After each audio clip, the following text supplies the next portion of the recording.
ആമേൻ ആമേൻ. യേശുവിന്റെ ഏറ്റവും പ്രിയമുള്ളവന് ജോബ് 16:19. സങ്കടങ്ങളുടെ നടുവിൽ, ദുരന്തങ്ങളുടെ നടുവിൽ വിരുന്നുണ്ട മനുഷ്യനായ ജോബ് ആത്മീയ ആനന്ദത്തോടെ പറയുക. ജോബ് 16:19.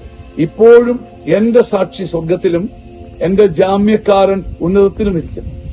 എനിക്ക് ഭൂമിയിൽ സാക്ഷികളില്ലെങ്കിൽ, സഹായങ്ങളില്ലെങ്കിൽ, സഹായകനില്ലെങ്കിൽ, എന്നെ തലോടുവാൻ ആളില്ലെങ്കിൽ, എന്നെ സഹായിക്കാനും താങ്ങാനും ആളില്ലെങ്കിലും എനിക്ക് ഉൾഭയമില്ല. എനിക്കൊരു ഉൾബലമുണ്ട്. എന്റെ സാക്ഷി സ്വർഗത്തിൽ ജീവനോടിരിപ്പുണ്ട്. എന്റെ സഹായകൻ സ്വർഗത്തിലുണ്ട്. അവിടുന്ന് ഒരു നിമിഷം ഞൊടിച്ചാൽ, ഒരൊറ്റ നിമിഷം കൊണ്ട് ആൾബലവും സഹായവും കരുത്തും നന്മയും മഹത്വവും എന്നെ പൊതിഞ്ഞു പിടിക്കും. അങ്കലാപ്പുകളുടെ നടുവിൽ, ചെങ്കടലിന്റെ നടുവിൽ ജോബ് ആത്മീയ അഭിഷേകത്തോടെ പറയും, എനിക്കൊരു സാക്ഷി സ്വർഗത്തിലുണ്ട്. എനിക്കൊരു സഹായകൻ, എനിക്കൊരു വിമോചകൻ, ഒരു ജാമ്യക്കാരൻ ഉന്നതത്തിലുണ്ട്. അവൻ മയങ്ങുകയില്ല, ഉറങ്ങുകയില്ല. നിസ്സാരമെന്ന് തോന്നുമെങ്കിലും ഈ വചനം തന്നെയും പിന്നെയും പറഞ്ഞ് അഭിഷേകം പ്രാപിക്കാൻ നമുക്ക് ഇടവരട്ടെ. ആമേൻ ആമേൻ.